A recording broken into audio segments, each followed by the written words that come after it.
আসসালামু আলাইকুম। রুদুস মিস্টাল কুকিং থেকে আপনাদের স্বাগতম। সবাইকে রমজান মোবারক। আমি বিক্রমপুর থেকে বলছি। কেমন আছেন সবাই? আশা করি আলহামদুলিল্লাহ যে যেখানে আছেন সুস্থ আছেন। আমিও আলহামদুলিল্লাহ ভালো আছি। এই তো এটা হচ্ছে গতকাল রাতের ভিডিও। ভোরবেলা ভাত খাচ্ছিলাম, ভাবলাম আপনাদের সাথে একটু শেয়ার করি। তো মুরগির মাংস আর ভাজি করেছিলাম। আর এই ভিডিওটা হচ্ছে আজকে আলু সিদ্ধ করেছি।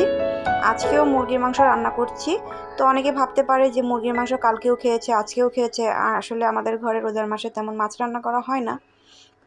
তো এখানে মেয়ে আবার তরমুজ কাটছিল, সেটাও আপনাদের সাথে একটু শেয়ার করা। তো আলুগুলো সিদ্ধ হয়ে গিয়েছে, এখন আমি প্লেটে উঠিয়ে নিব। তো ভিডিওটা দেখতে দেখতে যারা এই পর্যন্ত চলে এসেছেন তারা অবশ্যই মনে করে লাইক দিয়ে দিবেন, আর যারা নতুন চ্যানেলটাকে দেখছেন অবশ্যই চ্যানেলটাকে সাবস্ক্রাইব করে দিবেন। আর আপুদের বলছি মনে করে একটা লাইক দিয়ে দিবেন, কারণ রোজার মাসে একটা ভিডিও বানাতে অনেক কষ্ট হয়। তো একটা লাইক দেওয়ার ফলে আমার ভিডিওটা আরও 5 জনের কাছে যেতে সাহায্য করে। তো আমাদের ঘরে রোজার মাসে তরমুজ আর বাঙ্গি থাকবেই, মানে অন্য কোনো ফল থাক বা না থাক এই ফলটা থাকবেই। তো আমি আলুগুলো ম্যাশ করে নিলাম, আর এইদিকে আমার মেয়ে বাঙ্গি আর তরমুজগুলো কেটে নিচ্ছে।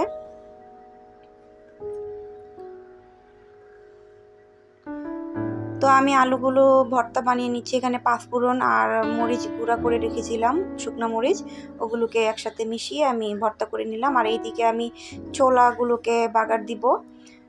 তো এখানে আদা রসুন বাটা, হলুদ গুঁড়া, মরিচ গুঁড়া দিয়ে আমি ছোলাটাকে সিদ্ধ করে রেখেছিলাম। এটা তো আগেও বলেছি যে আমার প্রয়োজন মতো আমি নামিয়ে শুধু আলু দিয়ে রান্নাটা করে নেই। তারপর একটু পাঁচফোড়ন দিয়ে ভালো করে নাড়াচাড়া করে ছোলাগুলো নামিয়ে ফেলবো। আর আপনাদের আমি রান্না শেখাতে আসিনি, আমি যখন যাই রান্না করি আপনাদের সাথে শেয়ার করি। আপনাদের সাথে শেয়ার করতে ভালো লাগে, তাই শেয়ার করা। তো বুটগুলো হয়ে গিয়েছে, এই তো।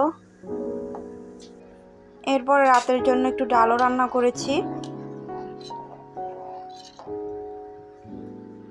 সেটাও আপনাদের সাথে একটু শেয়ার করা। আর এই তো আমার আলুর চপগুলো বানানো শেষ। এখন এগুলো সম্পূর্ণ রান্না করব, ভাজবো না বা রাখবো না, এগুলো কিছুটা আমি ফ্রোজেন করে রেখে দিব।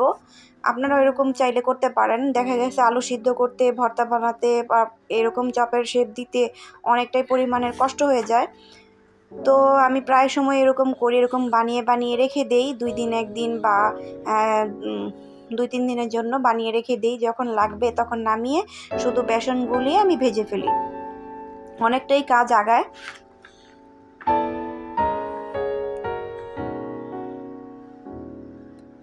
আমার ঘরে মানে বেশিরভাগ সময় রোজার সময় আমি ঘরেই ইফতার বানাই, আমার বাইরে থেকে আসে না। যখন একদম না পারি তখন আপনাদের ভাইয়া বাইরে থেকে নিয়ে আসে ইফতার।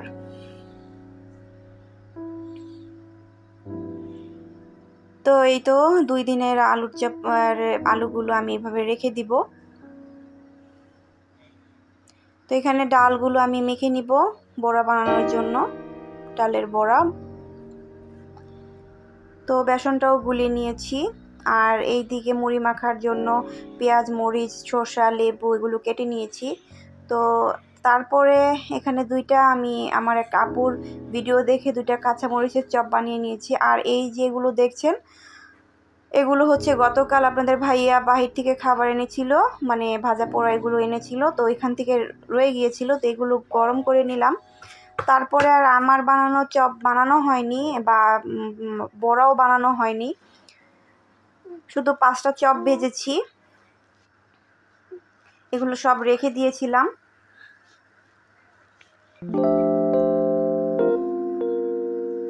আসলে এগুলোর কথা এত কিছু তো মানে রেডি করার পরে আমার হঠাৎ করে এগুলোর কথা মনে হয়েছে।